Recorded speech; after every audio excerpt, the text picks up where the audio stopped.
Hello বন্ধুরা, শুভ দুপুর। তোমরা কেমন আছো? আশা করি যে যেখানে আছো খুব খুব ভালো আছো। তো আমরাও খুব ভালো আছি। তো আজকে আমি বানাতে চলেছি একটা ধামাকাদার রেসিপি। ধামাকাদার রেসিপিটি হলো, আজকে ছেলে মেয়ের ইচ্ছেতে বায়না করছে পিঠে খাবে পিঠে খাবে। তো আজকে আমি বানাতে চলেছি সাজের পিঠে বানিয়ে ভিজাবো। তো সেই রেসিপিটাই তোমাদের সঙ্গে শেয়ার করতে চলেছি। তো দেখতে থাকো আমি কি কি নিয়ে নিয়েছি।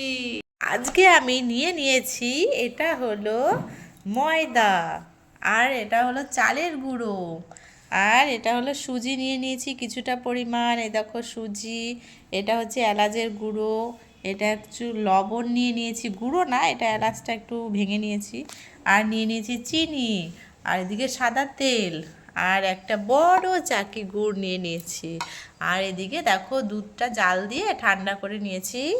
এবার আমি এটাকে মিক্সড করব। তো বন্ধুরা, আমি সবার প্রথমে এত বড় একটা গাবলা নিয়ে নিয়েছি। এবার আমি গাবলার মধ্যে নিয়ে নেব ময়দা। এই দেখো আমি কিছুটা পরিমাণ ময়দা নিয়ে নিলাম ঢেলে, আর কিছুটা পরিমাণ চালের গুঁড়ো নিয়ে নিলাম। এই দেখো চালের গুঁড়োটা একটু বেশি নিয়েছি পরিমাণটা। আর এদিকে আমি নিয়ে নেব সুজি। তা সুজি আমি 2 হাতা নেব সুজিটা, তাহলে পিঠেটা ফুলবে, বেশ ভালো লাগবে খেতে। আর আমি নিয়ে নেব এই 2 চামচ চিনি। চিনিটা একটু 2-3 চামচ নিলাম। আর আমি এদিকে স্বাদ মতন একটু সামান্য একটু লবণ নিয়ে নেব। আর এদিকে এই এলাচটা নিয়ে নেব সবটাই। তো এবার আমি এগুলোকে ভালো করে মিক্সড করব।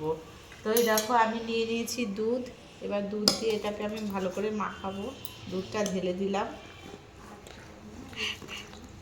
তো বন্ধুরা, এই দেখো আমি সব উপকরণগুলো নিয়ে এবার আমি এগুলোকে ভালো করে এবার মথে নেব। ভালো করে নিয়ে 10 মিনিট আমি এটাকে ঢেকে রাখবো।